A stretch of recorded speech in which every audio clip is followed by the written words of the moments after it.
नमस्कार, आगाज टाइम्स देख रहे हैं आप। मैं हूं आपके साथ पलक शर्मा। खबर लखनऊ से है, जहां लखनऊ विश्वविद्यालय में चल रहा है अनिश्चितकालीन धरना। आपको बता दें कि धरने का आज 46वां दिन है।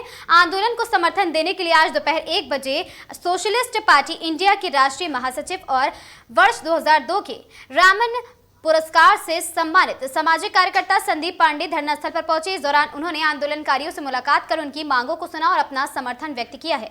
उनके आगमन से आंदोलन को नई ऊर्जा मिलने की बात कही जा रही है। अब सभी की नजरें इस बात पर हैं कि आंदोलन और सरकार के बीच की बातचीत का रास्ता निकलता है या नहीं। नमस्कार, आप देख रहे हैं आगाज टाइम और मैं आपके साथ मिताली वर्मा। जैसा कि आपको बता दें कि आज 46वें दिन जिस तरीके से अनिश्चितकालीन धरने पर छात्र बैठे हुए थे, उनके समर्थन में तमाम नेता और छात्र नेता आए उनसे मिलने। आज हमारे साथ मौजूद हैं बात करने के लिए सीनियर जर्नलिस्ट संदीप पांडे जी। हम उनसे बात करेंगे कि आज वो भी आए हुए हैं बच्चों के समर्थन में। जिस तरीके से छात्रों के साथ कहीं ना कहीं अत्याचार हो रहा है और उनकी मांगें नहीं रखी जा रही हैं, उनके साथ गलत तरीके का सलूक हो रहा है। 46वें दिन वो कॉलेज में जिस तरीके का एक पोस्टर लगाते हैं और उस पर सबकी सहमति का जो साइन लेते हैं, उस पर कॉलेज प्रशासन की तरफ से नो एंगर जोन का बोर्ड लगा दिया जाता है। हम उनसे बात करेंगे कि क्या कुछ मामला है और वो आए हुए हैं बच्चों के समर्थन में, तो क्या सहयोग करेंगे बच्चों के लिए।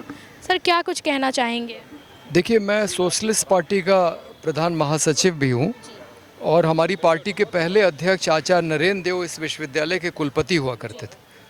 जब वो कुलपति थे तो यहाँ हॉस्टल की समस्या थी। छात्र जब उनके पास गए कि रहने के लिए हॉस्टल नहीं है हम लोगों के पास, तो वो अपना घर छोड़ के सामने न्यू हैदराबाद कॉलोनी में एक अपार्टमेंट किराए पे लेके रहने लगे और अपना घर छात्रों को दे दिया। अपने जेब से वो कई छात्रों के खर्च का वहन करते थे। जब यहाँ से बीएचयू गए वीसी बन के, तो बीएचयू से कुछ छात्रों को निकाला गया था, तो उन्होंने उनका एडमिशन काशी विद्यापीठ में कराया, जहाँ पहले वो वीसी रह चुके थे लखनऊ आने के पहले। तो एक इस तरह का वीसी होता है जो छात्र हित में सारे निर्णय लेता है। तो सर, यहाँ जो वीसी है प्रेजेंट टाइम में, वो बच्चों की बात सुनना तो दूर की बात है, कहीं ना कहीं वो बच्चों के सामने भी नहीं पढ़ना चाह रहे हैं और उनसे बात तो बहुत दूर की बात है, वो उनकी किसी भी चीज़ को सुनने के लिए ही नहीं तैयार है और वो गायब हैं। तो इसीलिए मैं आपको आचार्य नरेंद्र देव की बात बता रहा हूँ। एक समय में इस तरह के वीसी रहे हैं, तो इनको उनसे सीखना चाहिए। वो एक आदर्श वीसी और शिक्षक थे, बौद्ध धर्म के बहुत बड़े विद्वान थे, तो उनसे सीखना चाहिए और शिक्षा की प्रक्रिया को गंभीरता से लिया जाना चाहिए। सिर्फ परीक्षा लेके नंबर दे देना और डिग्री दे देना ये शिक्षा नहीं है। शिक्षा के माध्यम से एक चरित्र का निर्माण होता है और जब तक उस तरह का चरित्र शिक्षकों और वीसी में नहीं होगा, तो आप कैसे अपेक्षा करेंगे कि आपके छात्र भी उसको ग्रहण करेंगे। तो हम लोग, सोनम वांगचुक जी का आंदोलन चल रहा है, परीक्षा में पेपर लीक हुआ है। हम लोगों का कहना है कि परीक्षा को आप एकदम अलग करिए शिक्षा से, शिक्षा पे ध्यान दीजिए, उसकी गुणवत्ता पे ध्यान दीजिए और ऐसी व्यवस्था होनी चाहिए कि बिना परीक्षा दिए जिस छात्र को जो पढ़ाई पढ़नी है, किसी को इंजीनियरिंग पढ़नी है, किसी को मेडिसिन पढ़नी है, उसको वो सुविधा मिलनी चाहिए और ये निर्णय छात्र का होना चाहिए कि वो क्या बनना। बताया जा रहा है कि काफ़ी टाइम से सोनम वांगचुक जी बच्चों के साथ उनके समर्थन में बैठे हुए हैं, तो उनको भी बोला जा रहा है कि वो चाइना के एजेंट हैं। और इसी तरह यहाँ पर जिस तरीके से छात्र बैठे हुए हैं, तो कहीं ना कहीं छात्रों के लिए भी इस तरह के शब्दों का उपयोग किया जा रहा है कि ये छात्र नहीं हैं, ये विद्रोह फैलाने वाले आतंकवादी हैं जो आगे चल के कॉलेज का नाम बर्बाद करेंगे। तो आप इस चीज़ को किस तरीके से देख रहे हैं? क्या इन छात्रों का आरोप इतना है कि इन्होंने बस फीस वृद्धि के खिलाफ आवाज़ उठाई? जी, देखिए, पहले तो आपको सोनम वांगचुक के लिए बता दें उनके बारे में। उन्होंने जो काम किया लद्दाख में, क्योंकि मैं वहाँ गया हूँ, उन्होंने भारतीय सेना के लिए ऐसे टेंट बनाए हैं कि जाड़े में वो थोड़ा गर्म रह सकें। उन्होंने बर्फ़ का स्तूप बनाया है कि ठंडे मौसम में वो स्तूप बना लीजिए ताकि गर्मी में जब आपको पानी की ज़रूरत हो तो उससे पिघल के आपको पानी मिले। वो बहुत बड़े वैज्ञानिक हैं और उन्होंने इस बात का खुलासा किया है कि चीन ने हमारी 4000 वर्ग किलोमीटर की ज़मीन पे कब्ज़ा किया हुआ है, जो हमारे प्रधानमंत्री मानने को नहीं तैयार हैं। तो उनके लिए यही बोला जा रहा है कि वो चीनी एजेंट हैं। अरे भाई, आप बताइए, चीनी एजेंट होंगे तो वो चीन के खिलाफ़ क्यों बोलेंगे? वो तो कह रहे हैं कि भाई भारत इस ज़मीन को वापस ले जो चीन ने कब्ज़ा कर लिया है। और जिस दिन वो मार्च करने वाले थे उस ज़मीन तक जो चीन के कब्ज़े में है, उस दिन उनको वहाँ गिरफ़्तार कर लिया गया। तो वो तो देश हित में बात कर रहे हैं, और ये हमारी सरकार है जो सही आवाज़ को दबाने की कोशिश कर रही है। और वही बात यहाँ भी है, ये छात्र एक जायज़ मांग को लेकर बैठे हुए हैं। सोशलिस्ट पार्टी का मानना है शिक्षा केजी से पीजी तक मुफ्त होनी चाहिए। भाई आप क्यों शुल्क ले रहे हैं? इस देश का हर एक बच्चा शुल्क नहीं दे सकता है, लेकिन पढ़ना सबका अधिकार है, क्योंकि हमारे संविधान के हिसाब से अब शिक्षा एक मौलिक अधिकार है। हालांकि वो 6 से 14 साल के बच्चों के लिए है, लेकिन हम मानते हैं कि उसका विस्तार उच्च शिक्षा के लिए भी होना चाहिए। और अवसर की समानता तो है ही है। अगर उच्च शिक्षा का मौलिक अधिकार ना भी हो तो अवसर की समानता को देखते हुए इस देश के हर एक बच्चे को केजी से पीजी तक की शिक्षा मुफ्त मिलनी चाहिए और अच्छी शिक्षा मिलनी चाहिए, और परीक्षा को तो एकदम इससे अलग कर दिया जाना चाहिए। सर 3 छात्रों का निष्कासन कर दिया गया है, प्रेम प्रकाश, शशि शुक्ला और प्रिंस, तो उसको आप किस तरीके से देख रहे हैं? इन छात्रों का जो निष्कासन हो गया है, कॉलेज परिसर की क्या जिम्मेदारी नहीं बनती है कि इन छात्रों से आकर बात करें? नहीं, बिल्कुल इनको वापस लिया जाना चाहिए। आखिर उन्होंने ऐसा कौन सी गलती कर दी है कि उनका आप कैरियर चौपट कर रहे हैं? आचार्य नरेंद्र देव की तरह उन्होंने जिस तरह से निष्कासित छात्रों का एक दूसरे विश्वविद्यालय में एडमिशन कराया, इन छात्रों को एग्ज़ाम भी नहीं देने दिया गया है। ये बहुत गलत है। अगर उनके भविष्य के साथ खिलवाड़ किया जा रहा है तो इसके लिए इस विश्वविद्यालय का प्रशासन, यहाँ के वीसी दोषी हैं। आप किसके भविष्य के साथ खिलवाड़ इस तरह से नहीं कर सकते। उनका संवैधानिक अधिकार है। जो धरना चल रहा है, ये लोकतंत्र में हमें अभिव्यक्ति की स्वतंत्रता का अधिकार मिला है, और ये शांतिपूर्ण धरना चल रहा है। यहाँ कोई अराजकता नहीं हो रही है, यहाँ कोई हिंसा नहीं हो रही है। हमारा संविधान हमको ये अधिकार देता है। 45-46 डिग्री सेल्सियस में इतनी भरी गर्मी और धूप, बारिश में इन बच्चों ने जिस तरीके से संघर्ष किया है, क्या वो सम्मानजनक नहीं है? नहीं, बिल्कुल है। हम तो इनकी दाद देते हैं कि जिस तरह से सोनम वांगचुक वहाँ डट के बैठे हुए हैं, ये छात्र भी यहाँ डट के बैठे हैं, और ये भी शिक्षा व्यवस्था में सुधार की मांग कर रहे हैं, जो बहुत एक जायज़ मांग है। क्योंकि अगर हम अपनी शिक्षा व्यवस्था में सुधार नहीं करेंगे तो हमारे बच्चे इसी तरह से नकल कर कर के पास होते रहेंगे, और जिसका नमूना हमारे प्रधानमंत्री हैं, जिनकी डिग्री सही है या फर्जी है इस पे भी संदेह है। तो इसी तरह के लोग निकलेंगे, और उनकी काबिलियत आप देख लीजिए। एक ईरान है जो अमेरिका से डट के मुकाबला करता है, क्योंकि वहाँ हर एक बच्चा पढ़ा लिखा है, वहाँ शिक्षा को गंभीरता से लिया जाता है, वहाँ का नेता पहले अपनी शहादत देता है। और एक हमारे प्रधानमंत्री हैं जिनकी डिग्री फर्जी है कि सही ये मालूम नहीं, वो अमेरिका के सामने घुटने टेक देते हैं, रूस से तेल खरीदना बंद कर देते हैं। हम जो रुई बेचते थे बांग्लादेश को, अमेरिका के कहने पे वो अमेरिका की रुई खरीदने लगता है। वो अडानी और अंबानी से अमेरिका की अर्थव्यवस्था में पैसे लगा रहे हैं। वो ये कहते हुए आए थे कि मेक इन इंडिया की दुनिया भर के पूंजीपति भारत में पूंजी निवेश करें और यहाँ कारखाने खोलें ताकि यहाँ के लोगों को रोज़गार मिले। और अब वो वहाँ पहुँच गए हैं जहाँ वो अडानी और अंबानी से अमेरिका में पैसा लगवा रहे हैं ताकि अमेरिका के लोगों को रोज़गार मिले। तो डोनाल्ड ट्रंप उनकी बाहें मरोड़ के जो चाहे करवा रहा है, और वो घुटने टेके हुए हैं। ये इस बात का सबूत है कि उनको सही शिक्षा नहीं मिली है, वो स्वाभिमानी व्यक्ति नहीं है। नहीं तो इंदिरा गांधी की तरह अगर जब उनको राष्ट्रपति ने 45 मिनट इंतज़ार कराया तो वो उठ के चली आई, वो कहीं अमेरिका का राष्ट्रपति हो या बैठे हुए जिस तरीके से धरना प्रदर्शन वहाँ पर दे रहे हैं, निश्चित बिल्कुल भूख प्यास त्याग के, तो कहीं ना कहीं देखा जाए तो बोला जा रहा है कि सभी सपोर्टर्स वहाँ पहुँच रहे हैं, सभी पार्टी के सपोर्टर्स वहाँ पहुँच रहे हैं, तो राहुल गांधी वहाँ क्यों नहीं पहुँचे अभी? देखिए, ये सवाल तो अब राहुल गांधी और कांग्रेस पार्टी से ही पूछा जाना चाहिए। हम लोग वहाँ पहुँचे तो सर युवाओं के लिए काम करते हैं ना। नहीं, उनको बिल्कुल जाना चाहिए, लेकिन भाई उनकी अपनी समझ है, वो खुद तय करेंगे, ये निर्णय उनको लेना है। लेकिन हमारी पार्टी ने सपोर्ट किया है और हम अपील भी कर रहे हैं लोगों से कि सब पहुँचे। मैं खुद जा रहा हूँ 20 तारीख को, और दूसरी पार्टियां भी अब आ गई हैं समर्थन में। ये बहुत खुशी की बात है। धन्यवाद। सर क्या नाम है आपका? मेरा नाम सलाउद्दीन शिबू है।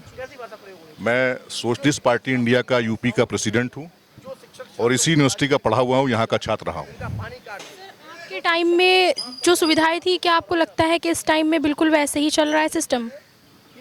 नहीं, सिस्टम तो पूरी तरह से फेल्योर हो गया है, खास तौर से शिक्षा का।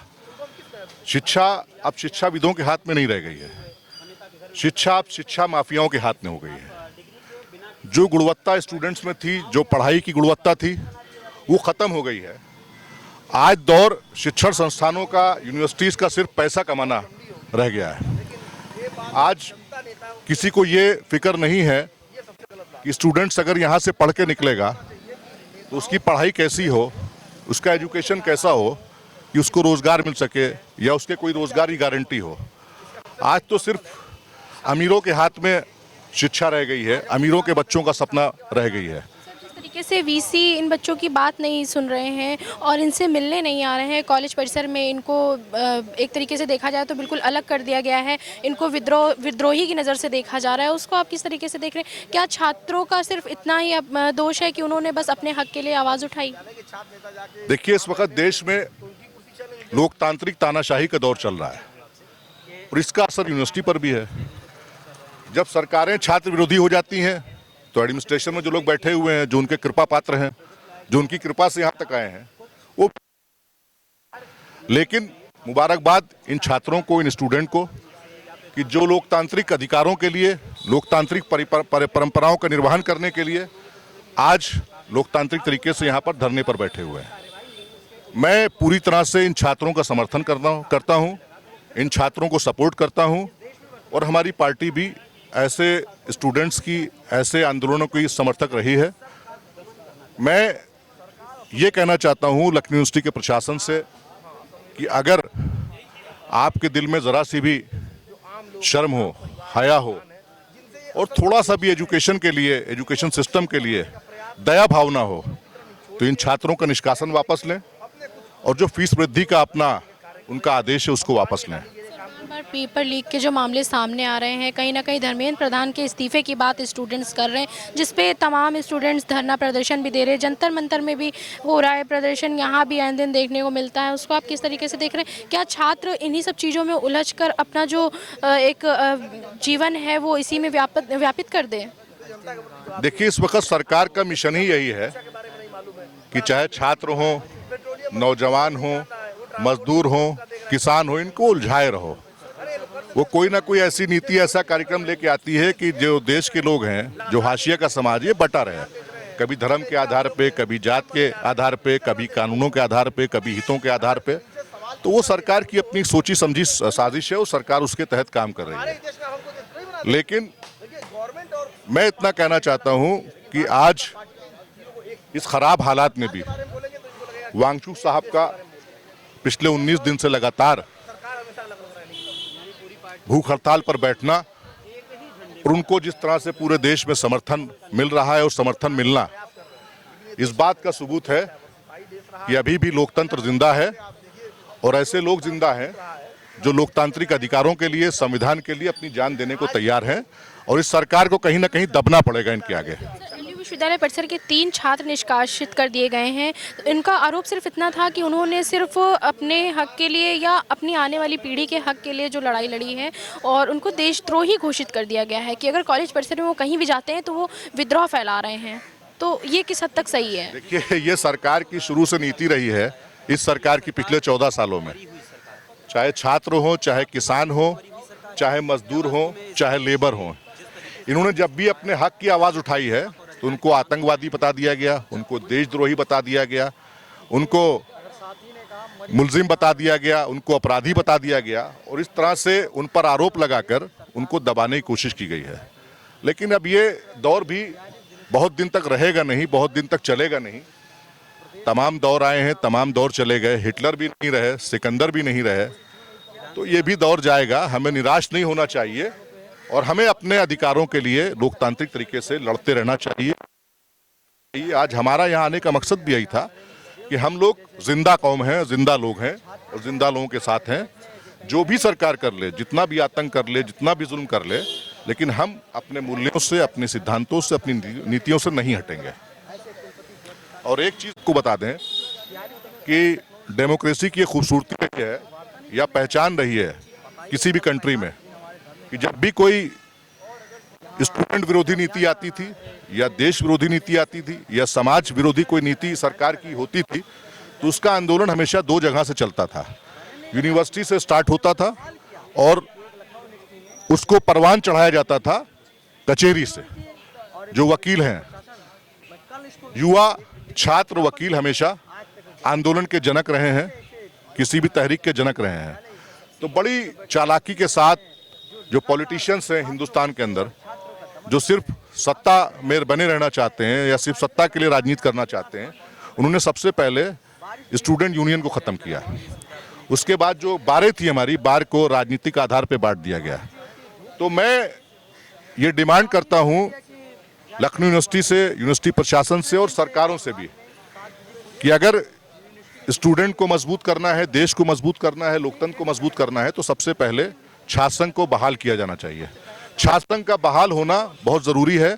हम लोग इसी यूनिवर्सिटी में तमाम नीतियों के खिलाफ धरने पर बैठे हैं, भूख हड़ताल पर बैठे हैं, लेकिन हमारी बात सुनी जाती थी, हमको समर्थन मिलता था, चूंकि छात्र संघ एक मजबूत ताकत हुआ करती थी, एक मजबूत शक्ति हुआ करती थी छात्रों की यूनिवर्सिटी के अंदर, और प्रशासन को यूनिवर्सिटी को दबना पड़ता था। आज छात्र संघ को ख़त्म करना और तमाम सरकारी पॉलिटिकल पार्टियों की शाखाओं का यूनिवर्सिटी में जन्म लेना, छात्रों को बांटना, ये शायद किसी भी आंदोलन को कमज़ोर करने के लिए, छात्रों को कमज़ोर करने के लिए बहुत बड़ी साजिश है। ये भी, इस पर भी विचार करना चाहिए। जैसा कि आपने देखा कि अनिश्चितकालीन धरने पर जिस तरीके से छात्र आज 47 दिन हो गया है और बैठे हुए हैं, उन्हीं के समर्थन में आज सोशलिस्ट पार्टी के तमाम लोग यहाँ पर आके उनके समर्थन में बैठे हुए हैं और उन्होंने अपनी बात रखी। उन्होंने कहा है कि हम जिंदा लोगों के साथ काम करते हैं और छात्रों के हक में बोलेंगे।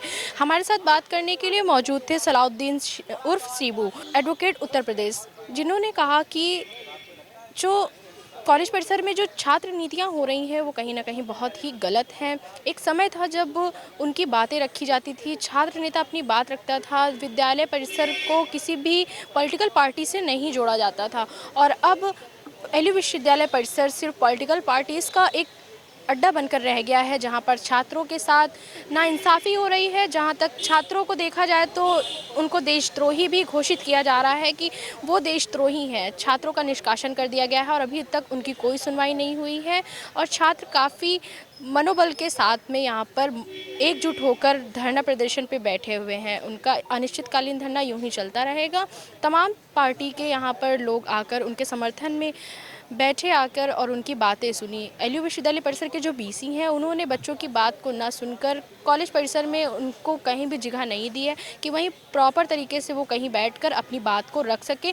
आज जब मॉर्निंग में जब वो अपना एक पोस्टर लगाते हैं जिसमें उनको समर्थन मिले और बच्चे साइन करें आके, तो कहीं ना कहीं उनके साथ इस तरह की जो घटना है वो होती है। यहाँ पे कॉलेज परिसर के जो लोग हैं वो आकर कहते हैं कि ये कॉलेज परिसर है, कोई घूमने फिरने का या कोई पॉलिटिकल पार्टी का अड्डा नहीं है, और उनको अपना पोस्टर नहीं लगाने देते। जैसे जैसे दिन घट रहे हैं, बढ़ रहे हैं, वैसे वैसे उनके साथ तमाम लोगों का समर्थन मिल रहा है। हमारे साथ ऐसी खबरों के लिए बने रहिए। आप देख रहे हैं आगाज़ टाइम। कैमरा पर्सन अमित के साथ मैं मिताली वर्मा, लखनऊ।